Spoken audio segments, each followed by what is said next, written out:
नमस्कार दोस्तों, किरण की कहानी चैनल में आपका स्वागत है।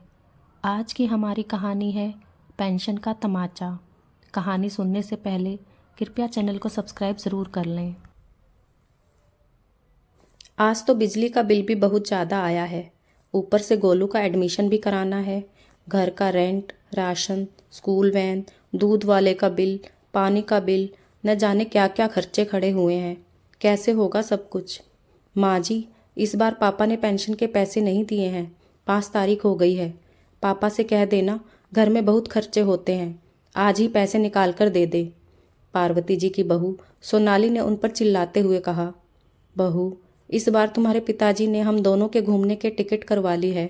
हम दोनों घूमने जा रहे हैं, इसलिए इस बार पेंशन के पैसे तो नहीं दे पाएंगे। बहुत ही हिम्मत करके पार्वती जी अपनी बहू से इतनी सी बात कह पाई, लेकिन जैसे ही उन्होंने अपनी बात खत्म की तो सोनाली चिल्लाते हुए बोली, क्या तुम दोनों घूमने जा रहे हो? शर्म नहीं आती बुढ़ापे में घूमते हुए? चुपचाप से घर में रहो, जैसे बूढ़े लोग रहते हैं। घर के एक कोने में पड़े रहो, रोटियां खाते रहो और घर में पड़े पड़े घर की रखवाली करते रहो। और इससे ज़्यादा तुम्हें क्या चाहिए? इस बुढ़ापे में घूमने जा रहे हो? घूमने के चक्कर में कहीं बीमार होकर आए तो समझ लेना मैं तुम्हारी सेवा नहीं करूँगी। पड़ी रहना एक कोने में। आने दो तुम्हारे बेटे को, अभी शिकायत लगाती हूँ कि कितना फालतू का खर्चा करने लगे हैं दोनों बूढ़े बुढ़िया।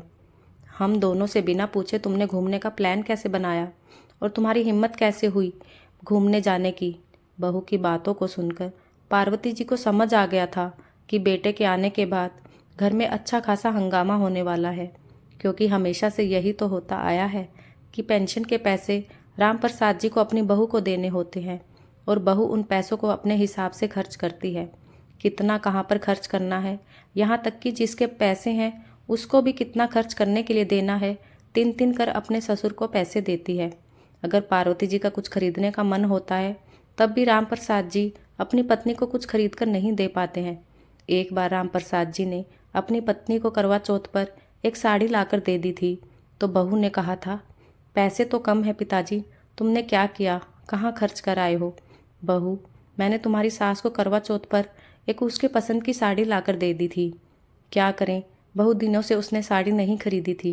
कहता था तो बोलती थी मेरे पास बहुत साड़ियाँ हैं, जबकि मैंने देखा था उसके पास तो गिनी चुनी साड़ियाँ हैं। हर जगह 2 ही साड़ी पहन कर जाती थी, इसलिए सोचा उसके लिए एक साड़ी खरीद दूँ। करवा चौथ पर नई नई साड़ी पहनने की क्या ज़रूरत है? बूढ़ी हो गई हैं, माँ जी को भी शर्म नहीं आती है कि खुद ही मना कर देती। उन्हें साड़ी की क्या ज़रूरत है? अब पता है घर में छोटे बड़े कितने खर्चे होते हैं। लाइट का बिल होता है, किराए का होता है, पानी का बिल देना पड़ता है।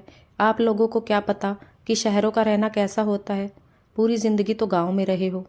पार्वती जी यह बात सोचकर घबरा रही थी कि कुछ पैसे अपने टिकट बुक कराने में खर्च दिए हैं और कुछ पैसे अपने खर्च के लिए अपने पास रख लिए।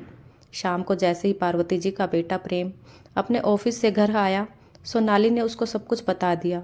तो प्रेम अपने माता पिता पर भड़कते हुए उनके कमरे में आया और चिल्लाते हुए बोला, यह मैं क्या सुन रहा हूँ पिताजी?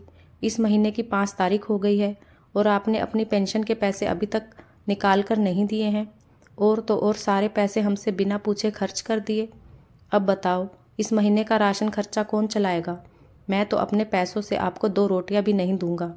आपने पेंशन के पैसे नहीं दिए, इतना फालतू का पैसा खर्चा करते हो, फिर इस बुढ़ापे में आपको घूमने जाने की क्या ज़रूरत पड़ी थी? आराम से घर पर नहीं रह पा रहे थे? और ज़्यादा ही कहीं घूमने का मन था तो पास के मंदिर में घूम आते। इस बार राम प्रसाद जी चुप होने वाले नहीं थे। उन्होंने भी पक्का मन बना लिया था कि आज अपने बेटे को अच्छे से सुनाकर रहेंगे। हमेशा अपने बेटे की सुनते आए हैं, हमेशा अपने बेटे बहू की बातों को सुनकर चुप हो गए थे, लेकिन आज वह चुप नहीं होंगे। राम प्रसाद जी भी अपने बेटे बहू से कहते हैं, क्यों बेटा, हमारा घूमना तुम्हें दिखाई देता है पर अपना घूमना नहीं दिखाई देता?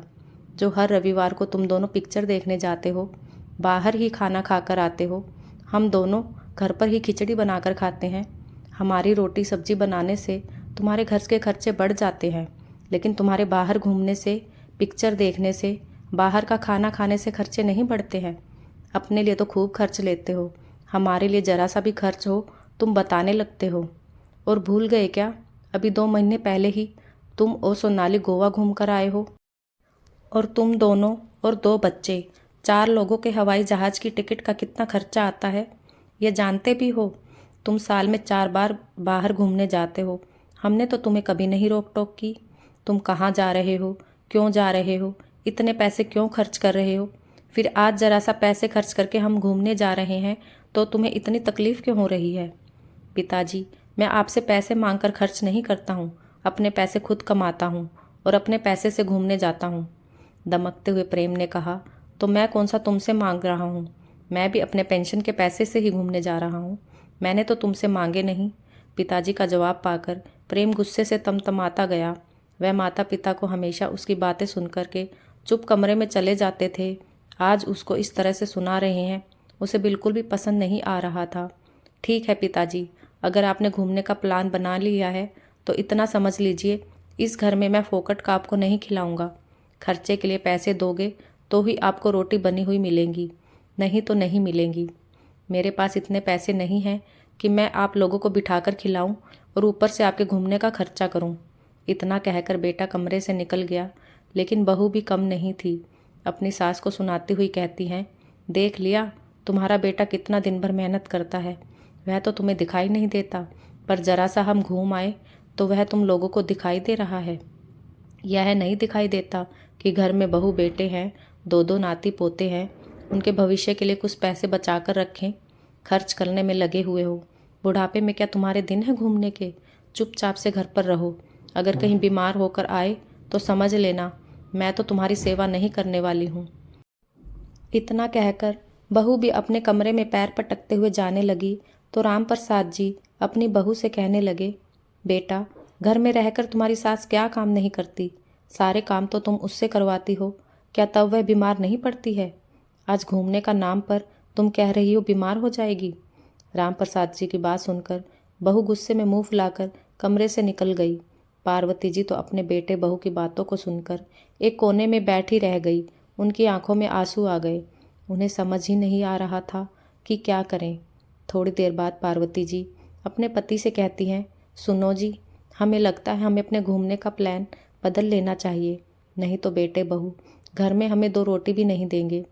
बहुत मुश्किल हो जाएगा घर में रहना, सुना सुनाकर हमारा तो घर में रहना ही दूभर कर देंगे। राम प्रसाद जी अपनी पत्नी को समझाते हुए कहने लगे, तुम चिंता मत करो पार्वती, मेरे होते हुए अब तुम्हें कोई कुछ नहीं कहेगा। जितना कहना था कह लिया। तुम्हें पता है 2 महीने पहले दोनों गोवा गए थे, पूरा 1 लाख खर्च करके आए थे, और हम जरा सा खर्च कर दे तो दोनों हम पर गुस्सा करते हैं, हमारे लिए एक पैसे पर भी कलह कर देते हैं। यह तो बहू बेटे की अच्छी बात नहीं है। ऐसे हम उनकी गलत बातों को कब तक सहते रहेंगे। किसी न किसी दिन तो हमें बोलना ही पड़ेगा, वरना वह तो हमें इस तरह से दबाते ही चले जाएंगे। पार्वती जी उस दिन को याद करती हैं जिस दिन उसके पति ने कहीं बाहर घूमने की इच्छा जताई थी। तो पार्वती जी ने भी कहा था, हाँ घूमने का मन तो मेरा भी होता है, लेकिन क्या करें, इतने सारे बंधन हैं, घर में इतने सारे काम हैं, छोड़कर नहीं जा सकते। अगर कहीं गए तो बहू बेटा गुस्सा हो जाएंगे। और आज सच में वही हुआ। जब उनकी बहू बेटों को घूमने की बात पता चली तो घर में दोनों ने बवाल काट दिया। राम प्रसाद जी अपनी पत्नी से कहते हैं, पार्वती मेरी एक हार्दिक इच्छा है। मैं जब बचपन में हवाई जहाज़ को आसमान में उड़ता हुआ देखता था, उसमें बैठने का बहुत मन करता था, लेकिन तब तो मैं बैठ नहीं पाया क्योंकि मेरे माता पिता के पास इतने पैसे नहीं थे। बड़ी मुश्किल से उन्होंने मुझे पढ़ाया लिखाया, तब जाकर मुझे नौकरी मिली। जैसे ही मुझे नौकरी मिली, प्रेम पैदा हो गया। फिर तो हम दोनों ने अपनी सारी मेहनत, सारी कमाई अपने बेटे पर खर्च की कि मेरा बेटा अच्छे से पढ़ लिख जाए। उसको अच्छा अच्छा पहनने को दिया, अच्छा अच्छा खाने को दिया। उसकी पढ़ाई में जितना भी खर्चा आया उसका मैं पहले से इंतजाम करके रखता था, कहीं मेरे बेटे की पढ़ाई में कमी ना रह जाए, कहीं पैसों की वजह से वह आगे बढ़ने से रह ना जाए। इसलिए हमेशा अपने खर्चे को काट के मैंने अपने बेटे को हमेशा आगे बढ़ाया है। जब भी उसने जितने भी पैसे मांगे मैंने उतने पैसे उसको दिए हैं, और एक तनख्वाह में बेटे को पढ़ाना, घर के खर्चे चलाना, बूढ़े माता पिता की देखभाल करना, यह सब कुछ किस तरह मैंने किया है यह तो हम दोनों ही जानते हैं। बेटे को तो यह कुछ याद भी नहीं। सोचा था कि बुढ़ापे पर आराम से रहेंगे, बेटों की जिम्मेदारी से भी फ्री हो जाएंगे। लेकिन बुढ़ापे में तो बेटे ने हमारे ऊपर ही बंधन लगा दिए हैं, हर जगह आने जाने से रोक दिया है। इतना तो हम उस समय भी नहीं बंधे थे जिस समय हमारे कंधों पर जिम्मेदारियां थी। आज हम अपनी जिम्मेदारियों से मुक्त हो गए हैं, लेकिन बहू बेटे हमें मुक्त होने नहीं देना चाहते। तुम रसोई में आज भी लगी हो और बहू मेरे साथ पेंशन के पैसे लेकर मुझे ही आंखें दिखाती है। यह सब कुछ मुझे पसंद नहीं आ रहा। क्या करें, अब हमारी यही किस्मत है, हमें ऐसे ही रहना होगा पूरी जिंदगी। पार्वती जी उदास होते हुए कहती हैं। नहीं पार्वती, मैं अब ऐसे नहीं रह सकता हूँ। मैंने कुछ सोचा है और उसको मैं करके ही रहूँगा। पार्वती जी आशा भरी निगाहों से अपने पति की तरफ देखती हैं और कहती है, आपने क्या सोचा है? दूसरे दिन ही राम प्रसाद जी अपना और अपनी पत्नी का जगन्नाथपुरी जाने का टिकट करा लाए, वह भी हवाई जहाज से। राम प्रसाद जी को हर महीने 25,000 पेंशन मिलती थी, जिसमें से उन्होंने 15,000 की टिकट करवा ली और 10,000 अपने पास खर्च करने के लिए रख लिए। अपनी पत्नी को आकर टिकट दिखाई तो पार्वती जी घबरा गई कि आपने पेंशन के पैसों को खर्च कर दिया। अब बहू क्या कहेगी? तुम चिंता मत करो पार्वती, हम अपने बहू बेटों पर आश्रित नहीं हैं, हमारे पास खुद की पेंशन आती है। अब जो भी बहू बेटे कहेंगे, मेरे पास हर बात का जवाब है, तुम्हें डरने की ज़रूरत नहीं है। दूसरे दिन सुबह सुबह पार्वती जी रसोई में जाकर नाश्ता बनाने लगी। सभी लोग नाश्ता कर रहे थे। पार्वती जी ने अपनी बहू बेटों की तरफ देखा तो उनका अभी भी मुंह फूला हुआ था। ना तो वह उनसे बात कर रहे थे और ना ही उनकी तरफ देख रहे थे। राम प्रसाद जी घर के माहौल को अच्छी तरह से समझ रहे थे। उन्होंने नाश्ता करने के बाद अपनी पत्नी से कहा, पार्वती, हम घूमने जा रहे हैं, चलो तुम्हें 2 साड़ी दिलवा देता हूँ, क्योंकि घूमने जाएंगे तो कुछ कपड़ों की भी ज़रूरत पड़ेगी और मैंने भी अपने लिए 5 साल से एक भी नया कुर्ता नहीं लिया है, तो सोच रहा हूँ एक नया कुर्ता पजामा अपने लिए भी ले लेता हूँ। राम प्रसाद जी का इतना बोलना था कि बेटे बहू तो पहले से ही भड़के हुए थे। अब तो वह अपनी सारी हद पार करते हुए बोले, पिताजी, अब हम आपको नहीं रख सकते हैं, आपने तो हद पार कर दी है, आप अपने रहने का कहीं और इंतजाम कर लीजिए। आपने तो अपनी सारी शर्म लिहाज बेच खाई है।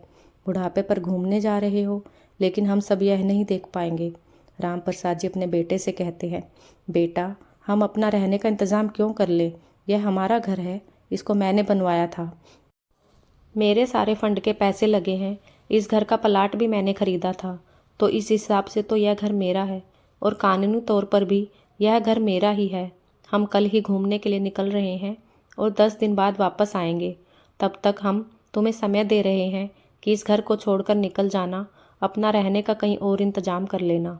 राम प्रसाद जी की बात सुन के बहू बेटों के पैरों के नीचे की ज़मीन खिसक गई। उन्हें तो विश्वास ही नहीं हो रहा था कि उनके पिताजी कभी इस तरह की बात भी उनसे कर सकते हैं। इतने पर भी बहू को समझने में नहीं आता। कहती हैं, अगर आप हमें इस घर से निकाल दोगे तो इतने बड़े घर का क्या करोगे? और कौन आपको रोटियां बनाकर खिलाएगा? कौन बुढ़ापे में आपकी देखरेख करेगा? हम आपके बहू बेटे हैं, आखिरकार हम ही आपके काम आएंगे। बेटा, जब हमारे हाथ पैर चल रहे हैं तब तो तुम हमारे ऊपर इतने बंधन लगाते हो, हर जगह आने जाने से रोक टोक करते हो। अरे, अपने पैसे खुद पर ही खर्च करते हैं, तब भी इतना हम पर रौब दिखाते हो। अगर हमें तुमसे मांग कर खाना होता तब तो तुम हमें तरसा देते, भूखों मार देते, एक पैसे के लिए हमें तंग कर देते। और रही बात बुढ़ापे में देखने की, तो इतना बड़ा घर है, इस घर में 2 लोगों को मैं किराए पे रख लूँगा और एक काम वाली लगा लूँगा। अपने पेंशन के पैसे से मज़े से अपना बुढ़ापा कटेगा। मेरे बुढ़ापे की चिंता मत करो। बहू बेटा अपने पिताजी का गुस्सा देख करके दंग रह गए। राम प्रसाद जी अपनी पत्नी को लेकर मार्केट चले गए, 2 साड़ियाँ खरीद के ले आए, अपने लिए कुर्ता पजामा ले आए। अब बहू ने कुछ नहीं कहा, क्योंकि उसे समझ में आ गया था, अगर वह कुछ कहेगी तो उसके ससुर जी उसे सुना देंगे। दूसरे दिन ही राम प्रसाद जी को अपनी पत्नी के साथ हवाई जहाज में बैठकर जगन्नाथपुरी जाना था। रात भर हवाई जहाज के सपने उनको आते रहे, क्योंकि पहली बार वह हवाई जहाज में बैठ रही थी, अपने बचपन का सपना पूरा कर रही थी। सुबह दोनों तैयार होकर अपना बैग लगाकर आंगन में रख देते हैं और बहू बेटों को आवाज़ देते हुए कहते हैं, बेटा, हम 10 दिन बाद आएंगे, तुम तब तक अपना कहीं रहने का इंतज़ाम कर लेना। जब तक हम आए तब तक घर खाली कर देना। इतना कहकर राम प्रसाद जी अपनी पत्नी का हाथ पकड़कर एयरपोर्ट के लिए निकल गए। एयरपोर्ट पर प्लेन को देखकर वह बच्चों की तरह चहक रहे थे। और उनकी पत्नी तो हवाई जहाज को देखकर इतना खुश हो रही थी कि सच में यह तो बहुत बड़े होते हैं। आसमान में उड़ते थे तो लगता था छोटे होते हैं। इतने सारे लोग इसमें कैसे बैठ सकते हैं, लेकिन आज सामने से देख रही हूँ तो पता लगा कि ये बहुत बड़े होते हैं। सच में राम प्रसाद जी का और उसकी पत्नी पार्वती जी का हवाई जहाज का सफ़र एक सपने की तरह रहा। वे दोनों जगन्नाथपुरी पहुँचे। वहाँ पर जगन्नाथ जी के दर्शन किए, समुद्र के आसपास घूमने गए। वह उनकी ज़िंदगी के बुढ़ापे के सबसे अच्छे दिन थे। एक दूसरे के साथ बहुत अच्छा समय व्यतीत कर रहे थे। समुद्र के किनारे बैठे हुए राम प्रसाद जी अपनी पत्नी पार्वती से कहते हैं, पार्वती, हम बूढ़े हो गए हैं तो क्या, हमारे कुछ अरमान नहीं है क्या? हमारे बुढ़ापे के साथ साथ हमारी इच्छाएं और मन भी मर जाता है क्या? हमें अच्छा खाने की, अच्छा पहनने की और घूमने जाने की कोई इच्छा नहीं रहती? बुढ़ापा आ जाने से क्या लगता है हमारे आज के बच्चों को कि ज़िंदगी ख़त्म हो गई?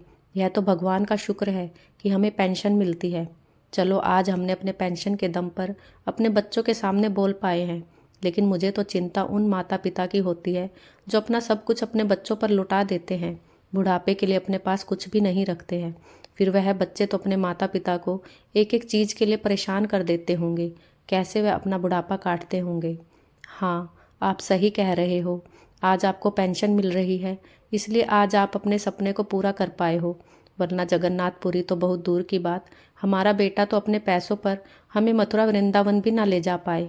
खैर छोड़ो इन सब बातों को पार्वती, तुम बस इधर आराम से घूमो, आराम से रहो। मैं तो बस यही चाहता हूँ दोनों पति पत्नी 10 दिन आराम से भगवान जी के दर्शन करते हैं, भजन करते हैं, समुद्र के किनारे बैठकर ढेरों बातें करते हैं। ये 10 दिन कैसे निकल गए उन्हें पता ही नहीं चला। 10 दिन बाद जब वह घर वापस आए तो देखा बेटे बहु उदास होकर घर के आंगन में बैठे हुए थे। जैसे ही राम प्रसाद जी घर के अंदर प्रवेश करते हैं, बेटा बहू दोनों ही उनके पैरों में आकर गिर गए और माफ़ी मांगने लगे। पिताजी, हमें माफ़ कर दो, हमसे गलती हो गई। हम अब आपसे कभी कुछ नहीं कहेंगे। आपको जैसे इस घर में रहना है वैसे रहिए, जहाँ जाना है वहाँ जाइए, पर हमें इस घर से मत निकालिए। हम आपके घर को छोड़कर बाहर कहाँ जाएंगे? पिताजी, मैंने कई घरों में जा कर के तलाशा है। छोटे छोटे घरों का भी कम से कम 15,000 किराया लग रहा है।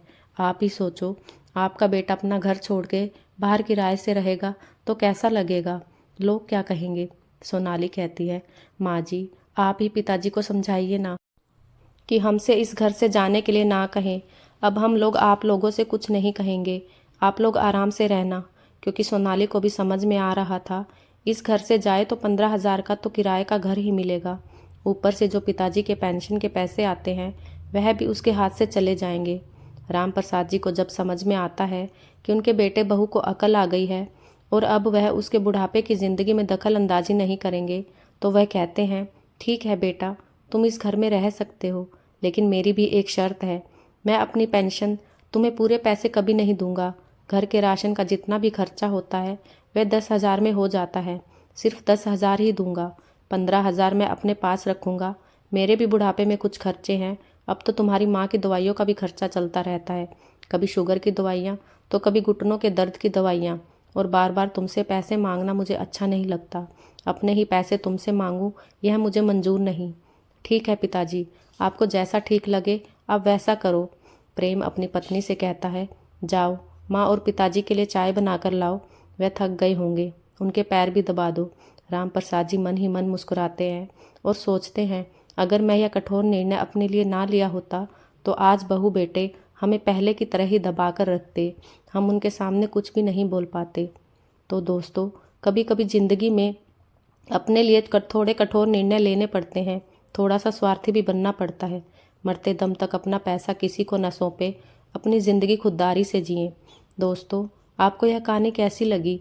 राम प्रसाद जी का रूखा व्यवहार आपको सही लगा या गलत? जिन बच्चों के लिए माँ बाप सारी जवानी सारी कमाई लुटा देते हैं, वही बच्चे 2 रोटी के लिए तरसा देते हैं। कमेंट करके ज़रूर बताइएगा कि आज के समय को देखते हुए राम प्रसाद जी का फैसला कैसा लगा। और कहानी पसंद आई हो तो प्लीज़ वीडियो को लाइक, शेयर एंड सब्सक्राइब ज़रूर कर दीजिएगा। धन्यवाद।